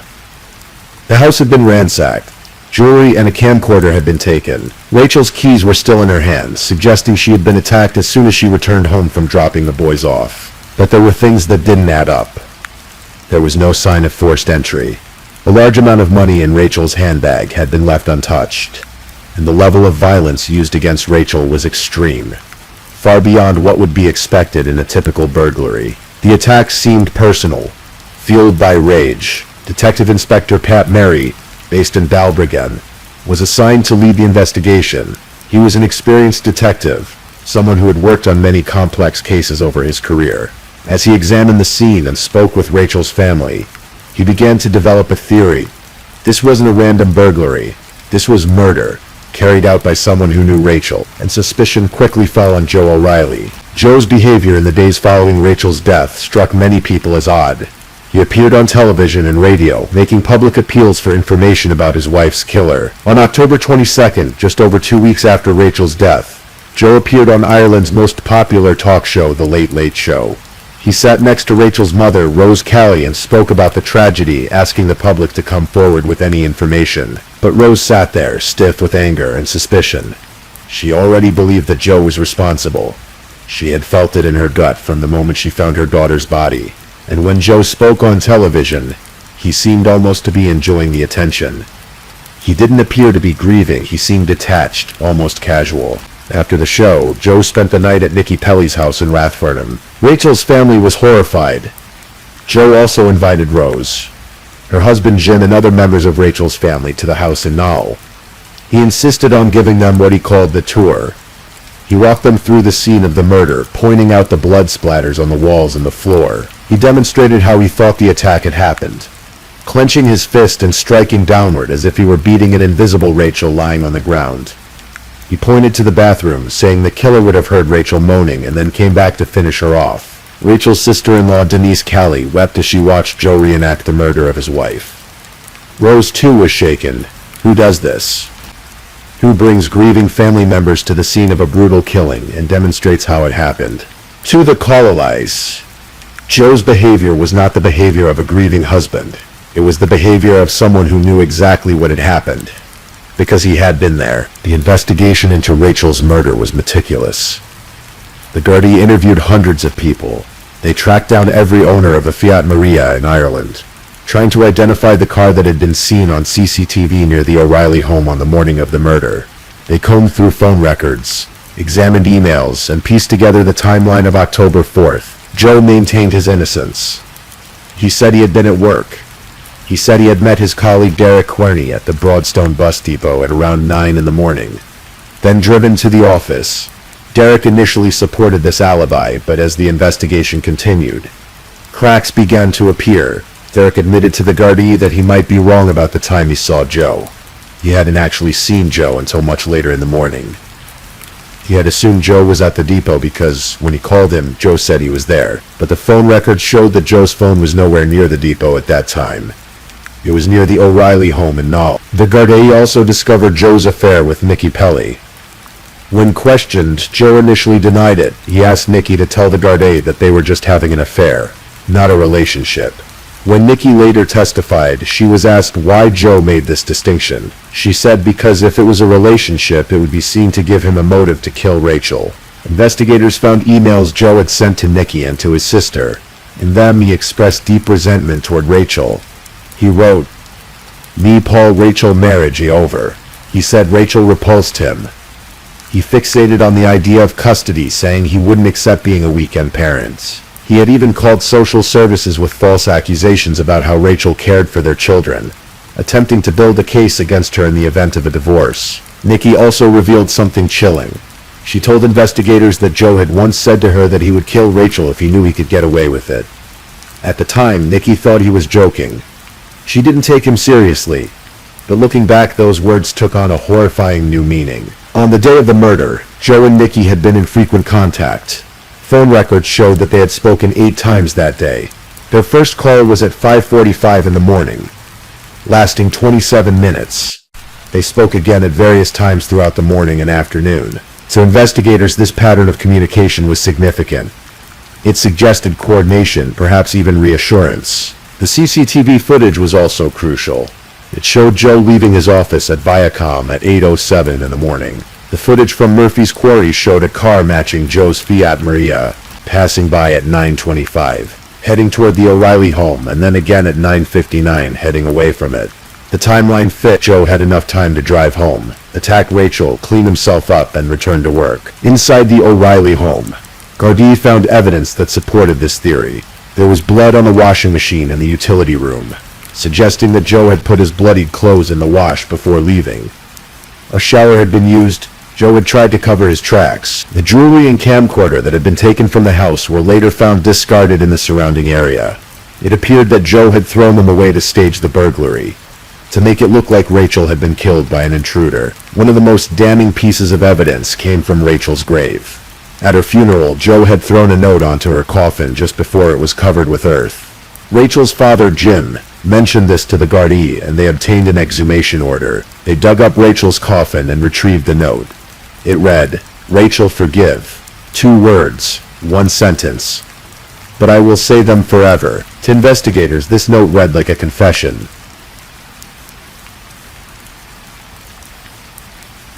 On October 20th, 2006, more than 2 years after Rachel's death, Joe O'Reilly was arrested and charged with murder. An angry crowd gathered outside Swords District Court as he arrived. When he was formally charged, Joe said he had nothing to say. Joe was remanded in custody at Clover Hill Prison to await trial. The trial began on June 25th, 2007 at the Central Criminal Court in Dublin. It lasted 4 weeks and drew enormous media attention. The courtroom was packed every day with journalists, members of the public, and Rachel's family all waiting to hear the evidence. The prosecution, led by Dennis Von Buckley, built their case on circumstantial evidence. There was no murder weapon. The weapon, believed to be a dumbbell or kettlebell, was never found despite extensive searches. There was no DNA evidence directly linking Joe to the crime. Only a small amount of Rachel's blood found on his shoelaces. But the prosecution argued that the totality of the evidence pointed to one conclusion: Joe O'Reilly had killed his wife. They presented the CCTV footage, showing a car matching Joe's near the scene at the time of the murder. They presented the phone records, showing Joe's phone pinging off cell towers near his home when he claimed to be at work. They presented the emails and text messages, showing Joe's hatred for Rachel and his desire to be free of the marriage. They presented testimony from Nikki Pelly, who described the affair and Joe's plans for a future without Rachel. They presented the testimony of Derek Querney, whose alibi for Joe had fallen apart under scrutiny. The defense argued that the evidence was purely circumstantial, that it didn't prove beyond a reasonable doubt that Joe was guilty. Joe himself claimed that he had been in a state of shock since finding out about Rachel's death, that he had no memory of what happened that day, but the jury was not convinced. After deliberating, the jury returned a unanimous verdict: guilty. Joe O'Reilly was found guilty of the murder of Rachel Callie O'Reilly. He was sentenced to life in prison. As the verdict was read, Rachel's family wept. Rose and Jim Callie cried and hugged each other. Rachel's siblings embraced. Even Detective Inspector Pat Mary, the lead investigator, broke down in tears. He later said he had never witnessed anything like it. The whole court erupted in emotion. Members of the public who had been following the trial cheered. Justice, they felt, had been done. Joe O'Reilly is now serving his life sentence in Wheatfield Prison in Clondalk in Dublin. He has appealed his conviction multiple times, but each appeal has been rejected by the Court of Criminal Appeal. The judges have consistently ruled that there are no grounds to cast doubt on his conviction. Joe has also made applications for temporary release, including a request to be let out for 3 days over Christmas to see his family. Each time his requests have been denied. Rachel's parents, Rose and Jim, have spoken publicly about these applications, expressing their belief that Joe should never be released. Jim has called Joe a dangerous psychopath who gets his kicks out seeing people suffer. Rachel's memory lives on through her family and through the 2 sons she left behind. Rose and Jim have worked to keep Rachel's story alive, participating in documentaries and interviews to ensure that she is remembered, not as a victim, but as the kind, loving person she was. The case of Rachel O'Reilly remains one of Ireland's most notorious murders. It was a landmark case in terms of the evidence used, particularly the phone records and CCTV footage. It was one of the first times in Ireland that such technology played such a central role in securing a conviction based largely on circumstantial evidence. But beyond the legal aspects, it is a story of a family's love and determination. Rose Kelly has said that she felt Rachel spoke to her from beyond the grave, guiding her toward the truth. She trusted her instincts when she suspected Joe, even when others might have doubted her. She fought for justice for her daughter, and she got it. As we come to the end of this story, let's take a moment to reflect. Rachel O'Reilly was 30 years old when she died. She was a mother, a daughter, a sister, a friend. She was taken from this world in an act of violence that shocked a nation. But she is remembered. Her story has been told, and her family has ensured that the truth came to light. Joe O'Reilly thought he could get away with murder. He thought he was clever enough to stage a burglary, to create an alibi, to manipulate those around him. But he underestimated the determination of Rachel's family, and the skill of the investigators who worked tirelessly to bring him to justice. In the end, the truth emerged. Not immediately, but slowly, piece by piece, until the full picture became clear. Technology played its part. Human intuition played its part. And justice, though it took time, was served. Tonight, as you drift off to sleep, remember Rachel. Remember her kindness. Remember her love for her children. Remember that even in the darkest of stories, there can be light. There can be justice. There can be truth.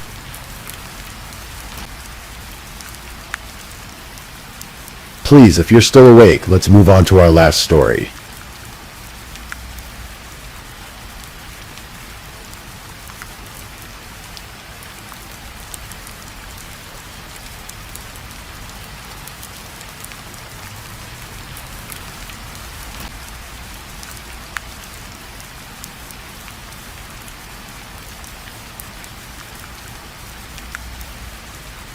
Story 5.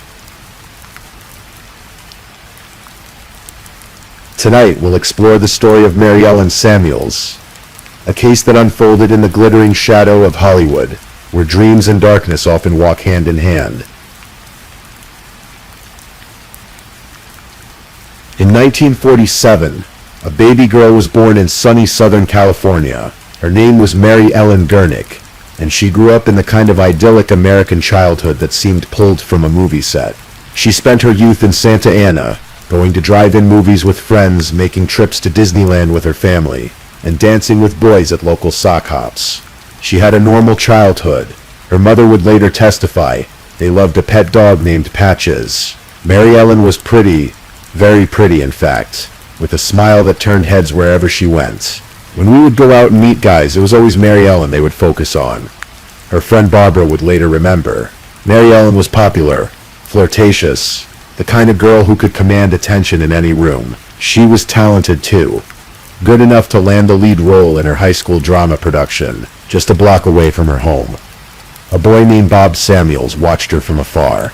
He was 2 years younger, too shy to ever approach the beautiful, vivacious Mary Ellen, so he simply admired her from a distance, nursing a crush that would last for years. After high school, Mary Ellen and Bob went their separate ways. Mary Ellen got married, had a daughter named Nicole, and then divorced. Bob pursued his passion for photography and cameras. moving steadily up through the ranks of Hollywood's technical crews. He was diligent, hardworking, quiet, the kind of man who showed up early, did his job exceptionally well, and went home without fanfare. He worked on film after film, eventually becoming a camera operator on major productions. His credits would include The Color Purple, Heaven Can Wait, Lethal Weapon 2, Real Genius, and many others. I worked with Bob for a long time. One of his colleagues would later say, "He's not a player, he was a hard-working guy." So by 1980, Bob had achieved success in Hollywood. And that's when fate brought him face to face with Mary Ellen again. This time, Bob didn't hesitate. The shy boy had grown into a confident man, and Mary Ellen, now divorced with a teenage daughter, seemed like everything he'd ever wanted. They started dating, and within 6 months they were married. Bob started out smitten with her as a young child. The prosecutor would later observe, and was completely enamored of her when he met her again as an adult. At first everything seemed perfect. Bob and Mary Ellen bought a house in Northridge, in the San Fernando Valley. Bob adopted Mary Ellen's daughter Nicole, welcoming her into his life with open arms. Friends said he got along great with the teenage girl, treating her as his own. Bob was kind, patient, and generous, continuing to provide for his new family with the steady income from his camera work. But beneath the surface, cracks were already forming. Bob and Mary Ellen were a study in contrasts. Bob was down to earth, content with quiet evenings at home. After long days on set, Mary Ellen, on the other hand, loved excitement. She liked fast cars, sexy clothes, nightclubs, and the glamorous lifestyle she thought marriage to a Hollywood cameraman would provide. When the stars didn't come to dinner parties, when the red carpets didn't roll out for her, Mary Ellen grew restless. She had hoped Bob would provide a star-studded, glamorous life. And instead, she got a hard-working man who operated cameras, not someone who stood in front of them. The marriage began to fray. Mary Ellen started going out to bars and clubs, often taking Nicole with her. Mother and daughter would dress up in what they called their Sunday best and go bar hopping together. An unusual arrangement that raised eyebrows among their friends. Bob, meanwhile, continued working, continued paying the bills, continued hoping things would improve. By 1988, after 6 years of a problematic relationship marked by several separations, Bob bought a condo for Mary Ellen. He hoped that giving her space might help, that she would curtail her partying and care about their relationship again. They lived apart for the next 2 years, but Bob never gave up. He continued to pay for Nicole's private school. He provided Mary Ellen with $1,500 a month in support on top of his other financial contributions. He hoped desperately that the marriage could be saved. But Mary Ellen had other interests. Bob also bought a Subway sandwich shop, which Mary Ellen managed. At least she was supposed to manage it. Often the responsibility fell to Bob himself, who would handle the business even as he worked his demanding Hollywood schedule. Finally, in 1988, Bob accepted what had perhaps been obvious for years. Mary Ellen had no interest in changing. The marriage was over. It had been over for a long time. Bob decided to proceed with a divorce. He met with a lawyer and made plans to drastically cut his financial support. As a divorced man, Bob would owe Mary Ellen around $30,000 as a settlement. The Subway shop would be sold, and they would split the proceeds. Mary Ellen learned of Bob's decision, and something shifted in her mind. She began doing calculations. If Bob divorced her, she would get $30,000. But if Bob died while they were still married, she would inherit everything. $240,000 in life insurance proceeds, $70,000 from the Subway sandwich shop they co-owned, and $160,000 from refinancing their family home. Close to $500,000 total. As one person close to the case would later put it, Mary Ellen realized Bob was worth more to her dead than alive. In 1987, a full year before Bob's death, Mary Ellen began asking people, anyone who would listen, if they could help her kill her husband. She was startlingly open about it. Friends would later testify that she spoke about hiring a hitman while at bars and clubs, seemingly unconcerned about who might overhear. She just didn't seem to care who heard her soliciting his murder. One prosecutor recalled, several people declined her requests. One was a man named David Navarro, who would later become crucial to the investigation. Mary Ellen approached him, but he refused. The task was too dark, too final. But Mary Ellen's daughter Nicole had a boyfriend, a 27-year-old man named James Bernstein. Jim fancied himself something of a wise guy, someone connected to the underworld. He dealt drugs and cultivated a tough persona, and according to court testimony, Nicole told Jim something that made him willing to help. She told him that Bob had molested her when she was a child. She told him that Bob had abused them both. Jim, enraged by these allegations, decided that Bob needed to be taken care of permanently. Investigators would later search through divorce filings and crime reports. They would find no evidence of any abuse charges against Bob Samuels. No reports, no complaints, nothing. Friends and family described Bob as kind and gentle. Not the monster Nicole described, but the story served its purpose. It gave Jim Bernstein a justification for what he was about to do. Jim Bernstein went to his boss at the electronics store where he worked, a man named Charles Mandel, and asked if he knew anyone who could take care of it. Remarkably, Charles gave him the name Mike Silva.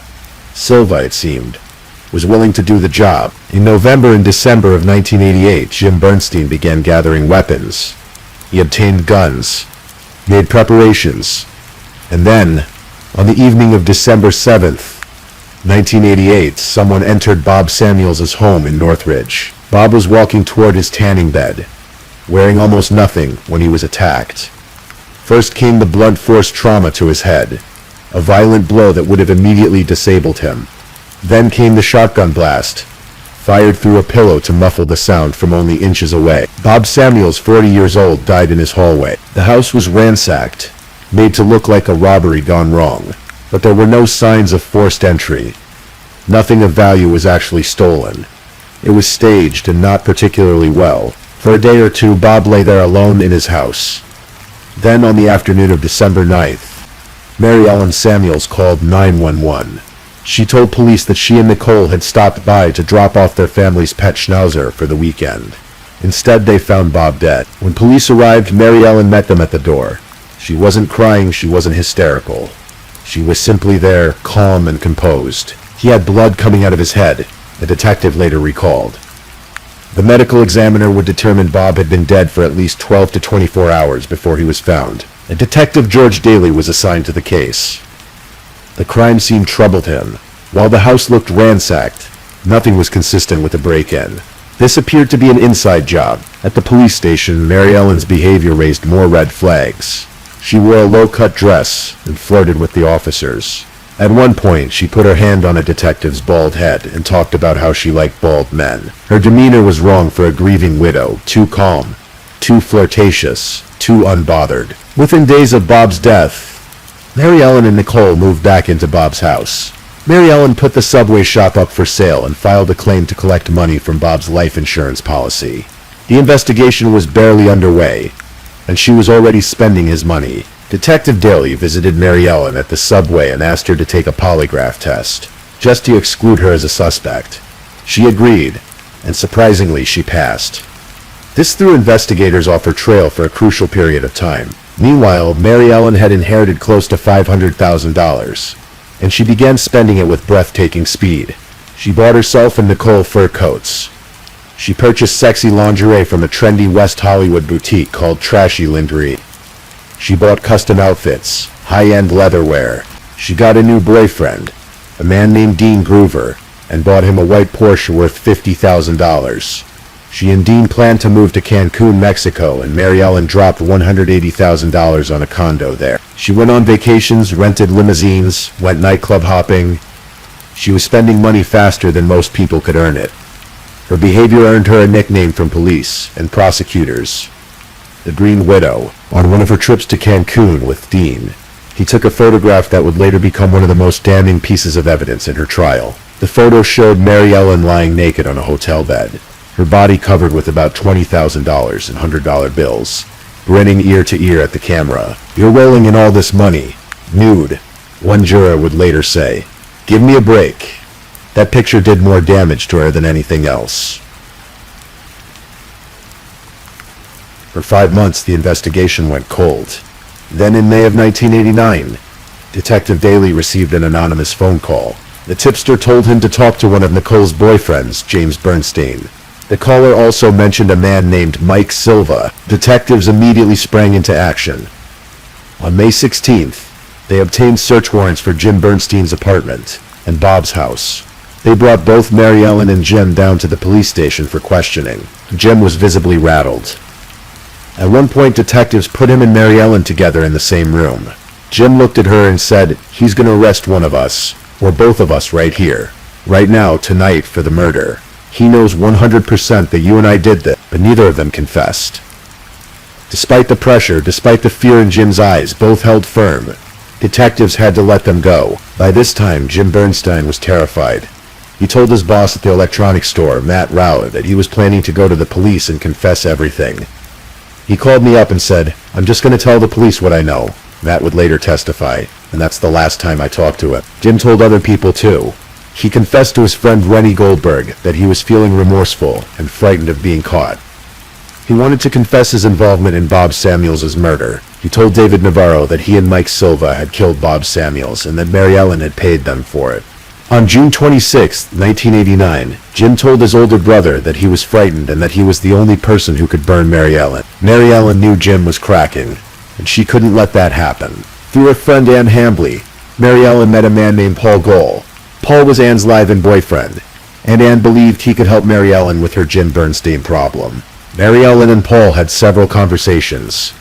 In the first, Mary Ellen mentioned that she had received insurance money from Bob's death, and that Bernstein was blackmailing her for her involvement in the murder. In subsequent conversations, she repeated this and added details. She wanted Bob killed because he had allegedly abused Nicole, and she wanted the insurance money. She also mentioned a failed earlier attempt to kill Bob. Mary Ellen told Ann Hambley that she wanted Jim Bernstein dead because she thought he would go to the police. Ann suggested that Paul Goll and his friend Darrell Ray Edwards could take care of it. Mary Ellen agreed. On June 27, 1989, Jim Bernstein received a page. He called the number and told David Navarro that he was going to meet Mike Silva, referring to him as the hitman. Jim never came back. Several weeks later, a couple walking along a remote mountain road in Ventura County came across a badly decomposed body. Police arrived and used fingerprints to identify the remains as James Bernstein. He had been strangled to death. Paul Goll and Darrell Ray Edwards had beaten him, strangled him, and dumped his body along the highway. Mary Ellen paid Ann Hambley $6,000 through the subway shop's payroll for the tip about Paul and Darrell. The check would later become evidence. With Jim Bernstein's death, Mary Ellen's drinking buddies and associates began to get scared. They worried about being charged as co-conspirators. They worried that they might be next. People started talking to police. A $1,500 check written around the time Bernstein disappeared led police directly to Paul Goll and Darrell Ray Edwards. When police went to arrest Paul Goll, he immediately confessed. He realized when we went in to get him that it was pretty much over, an investigator recalled. He admitted to his part in it. Paul and Darrell both agreed to testify against Mary Ellen, in exchange for plea deals that would spare them the death penalty.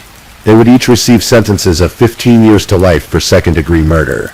The anonymous caller, who had first tipped off police, turned out to be David Navarro, the man Mary Ellen had initially approached to kill Bob. Navarro told detectives everything: how Mary Ellen had tried to recruit him, how Jim Bernstein had confessed to him, how the entire conspiracy had unfolded. On January 26, 1990, police arrived at Mary Ellen's home to arrest her. When they searched the house, they found the infamous photograph of her covered in cash. They also found evidence of her lavish spending receipts, bank records, proof of the $500,000 inheritance disappearing in less than a year.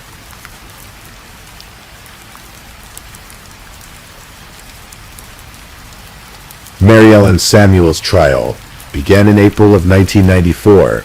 The prosecution portrayed her as cold, calculating, and consumed by greed. They presented overwhelming evidence. Ann Hambley testified about Mary Ellen's conversations regarding both murders. Paul Goll and Darrell Ray Edwards testified about how Mary Ellen hired them to kill Jim Bernstein. David Navarro testified about Mary Ellen's attempts to recruit him and Jim's later confessions. Phone records showed that Jim Bernstein had called both Mary Ellen and Nicole on the night of Bob's murder. Payroll records from the subway shop showed suspicious payments to Jim Bernstein and to Ann Hambley, neither of whom were employees. The photograph of Mary Ellen, covered in $20,000 in cash, was displayed for the jury. "A picture is worth 1,000 words," the prosecutor said. and this was probably worth 10,000 words. The trial also included testimony about love letters, male strippers, cocaine use, mother-daughter, cheesecake photos, and even a talking parrot that reportedly cursed at the police. It was a circus, a spectacle, but beneath the sensational details was a simple truth. Mary Ellen Samuels had orchestrated 2 murders for money. Mary Ellen's defense was built largely around the claim that Bob had abused Nicole. Nicole herself testified, defying her own lawyer's advice. She claimed Bob had been a drunk who molested her as a child, but investigators had found no evidence of any abuse. Bob's friends and family testified that he didn't drink and wasn't that type of person. Several of Nicole's high school friends testified that Nicole had asked them where she could get a gun to kill her stepfather. Hardly the behavior of someone passively caught up in her mother's schemes. Like mother, like daughter, Bob's sister Susan said bitterly. After all, she is fighting for her mother's life. The jury deliberated for almost 5 days.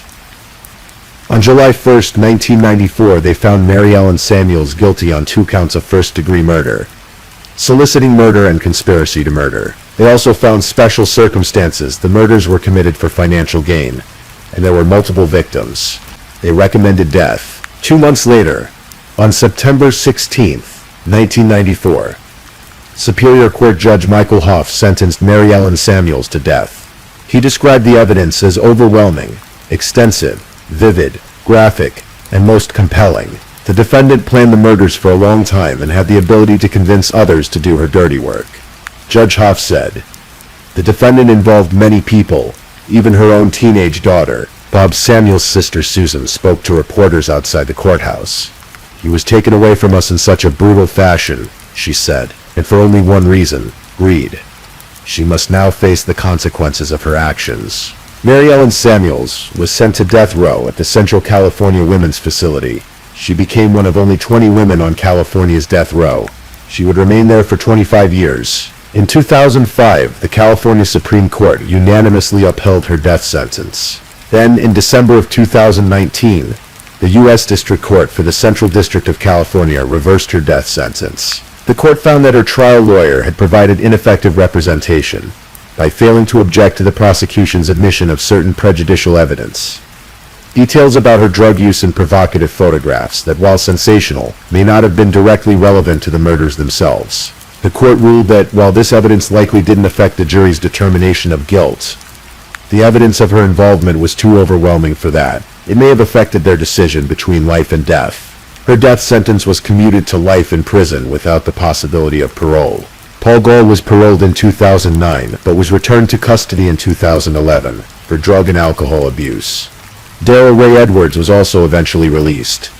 Nicole was never charged with any crime, despite prosecutors considering her an unindicted co-conspirator. As for Mary Ellen, she remains in prison today, now in her late 70s. She has been incarcerated for over 3 decades.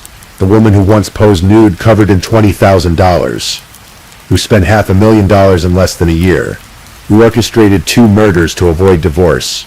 She spends her days in a cell with no prospect of ever walking free. Bob Samuels had been a quiet man who loved his work. He operated cameras on some of Hollywood's biggest films, worked alongside talented people, and took pride in doing his job well.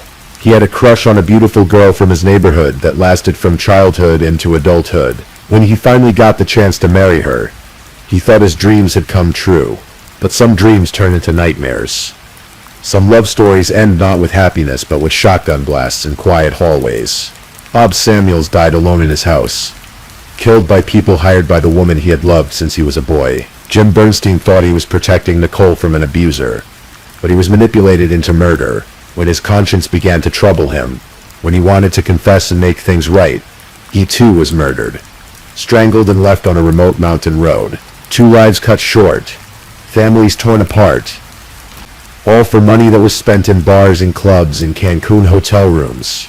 Money that bought fur coats and porches and condos that Mary Ellen would never get to enjoy. The Green Widow became just another inmate. The photographs that had shown her reveling in blood money became evidence in a trial that would seal her fate. The expensive lingerie and the white Porsche in a dream of a glamorous life in Mexico. All of it disappeared like morning fog in the California sun. In the end, what remains is a story. A cautionary tale about greed, about manipulation, about the lengths some people will go to in pursuit of money, and the consequences that inevitably follow.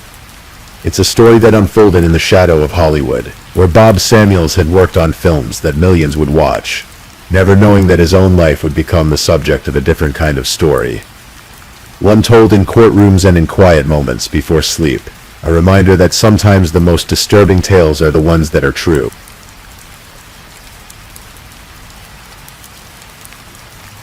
Close your eyes now.